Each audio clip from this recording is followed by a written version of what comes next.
ഞാൻ ഇന്ന് ഒരു ഫേസ്ബുക്ക് കുറിപ്പിനെ കുറിച്ചാണ് പറയുന്നത്. എറണാകുളം പള്ളുരുത്തിയിലെ സെൻട്രൽ സ്കൂളിലെ ഹിജാബ് വിവാദം അങ്ങനെ കത്തിപ്പടരുകയാണ്. ഇപ്പോൾ അതൊരു വർഗീയ വേർതിരിവിലേക്ക് വരെ എത്തുന്ന സാഹചര്യത്തിൽ ഈ കഥ നിങ്ങൾ കേൾക്കണം. പള്ളുരുത്തിയിൽ തന്നെയുള്ള 100 വർഷത്തെ പഴക്കമുള്ള മറ്റൊരു വിദ്യാർത്ഥിയെക്കുറിച്ചുമാണ് ഞാൻ ഈ കഥ പറയുന്നത്. പള്ളുരുത്തിയിലെ സെന്റ് ആന്റണി സ്കൂളിലെ വിദ്യാർത്ഥി നസീറിന്റെ കഥയാണിത്. സ്കൂളിൽ നസീറിന്റെ ക്ലാസ് ടീച്ചറായിരുന്ന ആനി ടീച്ചറെ കുറിച്ചാണ് നസീർ എഴുതുന്നത്. ആനി ടീച്ചർ ഇല്ലായിരുന്നെങ്കിൽ 2ാം ക്ലാസ്സിൽ വെച്ച് തന്നെ വിദ്യാഭ്യാസം ഇല്ലാതായി പോകുമായിരുന്ന തൻ്റെ കഥയാണ് നസീർ ഫേസ്ബുക്കിൽ പറയുന്നത്.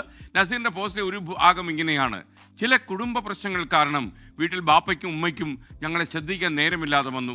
ഈ സന്ദർഭം മുതലെടുത്ത് സ്കൂളിൽ പോകേണ്ട എന്നൊരു തീരുമാനം ഞാനങ്ങ് എടുത്തു.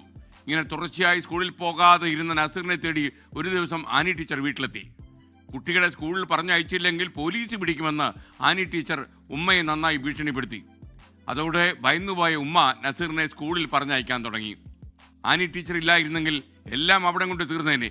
അങ്ങനെ നസീർ സ്കൂളും കോളേജും എല്ലാം കഴിഞ്ഞ് വലിയൊരു ഉദ്യോഗസ്ഥനായി ഇപ്പോൾ അമേരിക്കയിൽ ജോലി ചെയ്യുകയാണ്.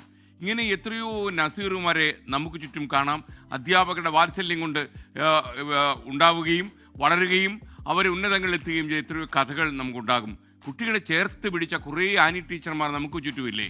പല മതത്തിലും പല ജാതിയിലും സാമൂഹിക കുടുംബ പശ്ചാത്തലത്തിൽ നിന്നും വരുന്നവരും പരസ്പരം ഇടകലർന്ന് ജീവിച്ചാണ് നമ്മളൊരു സമൂഹം എന്ന രീതിയിൽ വളർന്നത്. അങ്ങനെ വളരാനേ പാടുള്ളതാനും ഒരു സമൂഹം. ഏതെങ്കിലും മതരാഷ്ട്രീയ സംഘടനകൾ ആഹ്വാനം ചെയ്താൽ ഇല്ലാതാകുന്നതല്ല നമ്മൾ ഉണ്ടാക്കിയെടുത്ത സാഹോദര്യവും പരസ്പരം പകർന്ന സ്നേഹവും. ഇപ്പോഴത്തെ വിവാദത്തിനിടെ ഈ കുറിപ്പ് എൻ്റെ മനസ്സിൽ വല്ലാതെ തട്ടി. ആ ആനി ടീച്ചർ എൻ്റെ മനസ്സിൽ പിന്നെയും ജീവൻ വെച്ച് എഴുന്നേറ്റ് വരുന്നു. വിദ്യാർത്ഥികളെ ഇതുപോലെ ചേർത്ത് നിർത്തുന്നവരാകട്ടെ നമ്മുടെ അധ്യാപകർ. ഇനി നമ്മളെ ഈ പള്ളുരുത്തി സ്കൂളിലെ അധികൃതരോട് ഒരു കുട്ടിയുടെ കാര്യത്തിൽ നിങ്ങൾ ഇത്തിരി താഴോട്ടിറങ്ങി വന്നാലും കുഴപ്പമില്ല. മാത്രമല്ല, വർഗീയത ആളിക്കത്തിക്കാൻ ഈ കുഞ്ഞിനെ ബലിയാടാക്കരുത്.